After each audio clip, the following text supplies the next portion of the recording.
Саламатсыздар ма, оқушылар?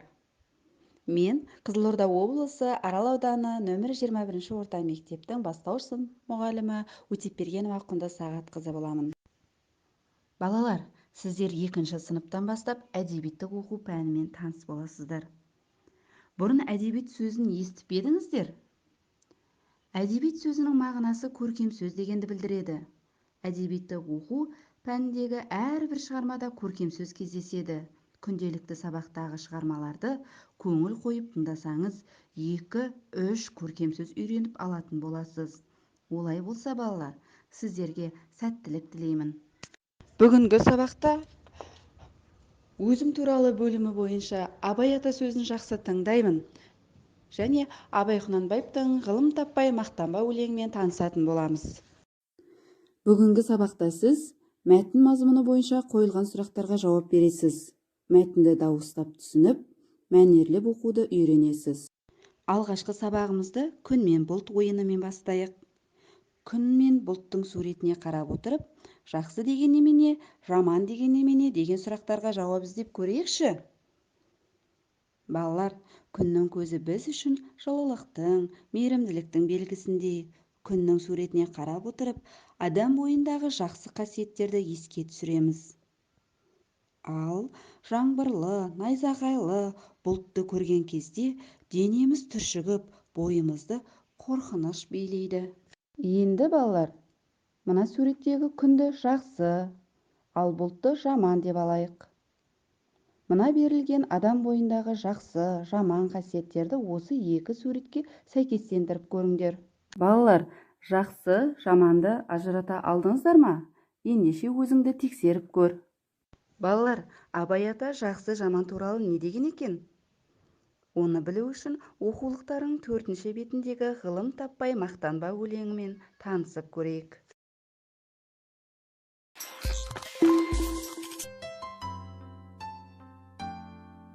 Ғылым таппай мақтанба, орын таппай баптанба, құмарланып шаттанба, ойнап босқа күлуге.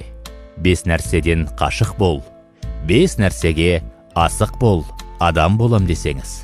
Тілеуің өмірің алдында, оған қайғы жесеңіз. Өсек, өтірік, мақтаншақ, еріншек, бекер мал шашпақ, 5 дұшпаның білсеңіз. Талап, еңбек, терең ой, қанағат, рақым, ойлап қой, 5 асыл іс көнсеңіз. Абай атамыз ғылым таппай мақтанба өлеңінде адамның адамшылығын өсіріп, ғылымын арттыратын 5 жақсы қасиетін талап, еңбек, терең ой, қанағат, рақым деп атап көрсетеді. Ал адамның адамшылығын өшіріп, ғылымын арттырмай, нағыз адам болуына кесірін тигізетін өсек айтудан, өтірік айтудан, мақтаншақтықтан, еріншектіктен, мал дүниесін орынсыз шашатын ысырапшылдықтан сақтандырады. Енді балалар, осы өлең жолдарынан 5 асыл іспен 5 дұшпанды тауып, 5 саусаққа дізіп жазып шығайық. Ол үшін дәптерлеріңді ашып, оң қолдарыңды, сол қолдарыңды бастырып, сызып шығыңдар. Кәне, жазып болсақ, балалар, бірге тексерейік. Балалар, 5 дұшпаннан сақтанып, 5 асыл істі бойымызға жинайық. Енді балалар, осы өлең жолдарынан сіздерге түсініксіз болған сөздер болды ма? Келесі мына сөздікті талдап өтейік. Бекер мал шашпақ, босқа шығындану. Қанағат, барға риза болу. Рақым, кеңшілік, ризашылық деген мағынаны білдіреді екен. Келесі тапсырма. Мына сызбаға сүйеніп, өлеңнің авторы Абай атамыз туралы әңгімелеп көр. Келесі, балалар, бойымыздағы Абай атамыз айтқандай қасиеттерді тауып, мына кестені толтырып көріңіз. Ол үшін дәптеріңізді 2 бөлікке бөліп, бір бөлігіне менің бойымдағы жақсы қасиеттер деп жаз, ал екінші бөлігіне менің бойымдағы жаман қасиеттер деп жаз. Өз бойыңдағы жақсы, жаман қасиеттерді толтырып шық.